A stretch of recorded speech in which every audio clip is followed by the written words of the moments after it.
माँ ने कहा था, एक दिन तू बहुत रोएगी। पार्ट 2। अंशिका ने उसी दिन तय कर लिया कि अब वह अपनी माँ बाप की हर अधूरी खुशी पूरी करेगी। उसने कुछ दिन मायके में ही रुकने का फैसला किया।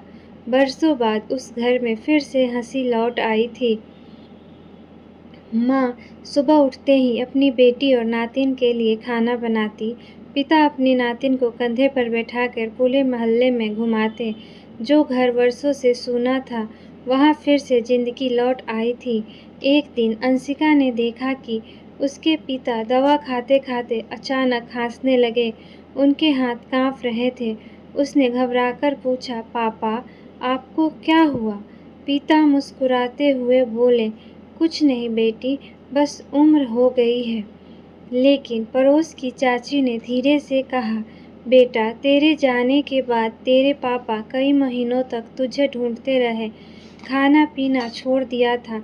उसी चिंता में उनकी तबीयत बिगड़ गई। डॉक्टर ने कहा था कि अगर तनाव कम नहीं हुआ तो जान को खतरा हो सकता है। यह सुनते ही अंशिका का दिल जैसे रुक गया। उसने पहली बार अपने पिता की झुकी हुई कमर को गौर से देखा। यह उम्र की वजह से नहीं, दर्द की वजह से झुकी हुई थी। उस रात उसे नींद नहीं आई। वह चुपचाप माँ के कमरे में बाहर खड़ी थी। अंदर से माँ की आवाज़ आ रही थी, भगवान, अब मेरी बेटी वापस आ गई है, बस अब उसे कभी मुझसे दूर मत करना। अंशिका की आंखों से आंसू बह निकले। उसने पहली बार महसूस किया कि जिन लोगों को उसने सबसे ज़्यादा रुलाया था, वही लोग आज भी उसकी खुशी की दुआ मांग रहे हैं। अगली सुबह उसने फैसला किया कि अब वो हर महीने अपने मायके आएगी। माँ बाप की दवाइयों से लेकर हर ज़रूरत की जिम्मेदारी उसने अपने ऊपर ले ली। उसने अपने पिता का पूरा इलाज शुरू करवाया, माँ के लिए नई साड़ी खरीदी। लेकिन हर चीज़ देते समय उसके मन में एक ही बात आती थी, काश मैं यह सब तुम्हें तब दे पाती जब उनकी आंखों मेरी इंतज़ार करते करते नहीं थकी थी। कुछ महीनों बाद पूरे परिवार ने मिलकर माँ पापा की शादी की सालगिरह मनाने की योजना बनाई। घर सजाया गया, केक मंगाया गया। पिता की आंखों में बरसों बाद वही चमक लौट आई थी। केक काटने से पहले पिता ने अंशिका का हाथ अपने हाथ में लिया और कहा, बेटी, एक वादा कर।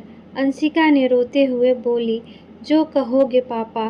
पिता मुस्कुराए और बोले, जब हम इस दुनिया में न रहें तब भी कभी यह मत सोचना कि तू अकेली है, और अपनी बेटी को हमेशा यह सिखाना कि माँ बाप का दिल कभी मत तोड़ना। अंशिका फूट फूट कर रो पड़ी। उसने पिता के हाथ अपने माथे से लगा लिए। उसी रात उसने अपनी छोटी बेटी को सीने से लगाया और कहा, बेटा, अगर कभी मम्मा से नाराज़ भी होना तो मेरा हाथ कभी मत छोड़ना, क्योंकि माँ बाप की सबसे बड़ी खुशी उसके बच्चे होते हैं और सबसे बड़ा दुख भी। माँ दरवाजे पर खड़ी यह सब सुन रही थी। उनकी आंखों से आंसू बह रहे थे, लेकिन उस बार उन आंसुओं में दर्द नहीं, सुकून था। समय बीतता गया। अंशिका हर त्योहार, हर जन्मदिन और हर छोटी खुशी सबसे पहले अपने माँ बाप के साथ मनाने लगी। मोहल्ले वाले जो कभी ताना मारते थे, अब कहते, देखो बेटी लौट आई। सच में संस्कार कभी मरते नहीं, बस कभी कभी रास्ता भटक जाते हैं। एक दिन अंशिका ने माँ से पूछा, माँ, अगर मैं उस दिन कभी वापस नहीं आती तो?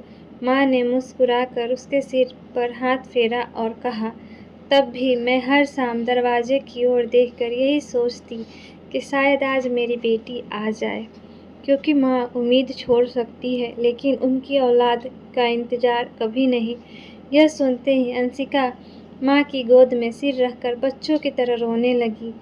उस दिन उसे समझ आया, दुनिया की सबसे महंगा तोहफा पैसा नहीं होता, बल्कि माँ बाप को उनकी ज़िंदगी रहते दिया गया उनका अपना समय होता है। समाप्त। अगर आपको यह कहानी पसंद आए तो कमेंट में ज़रूर बताएं। धन्यवाद।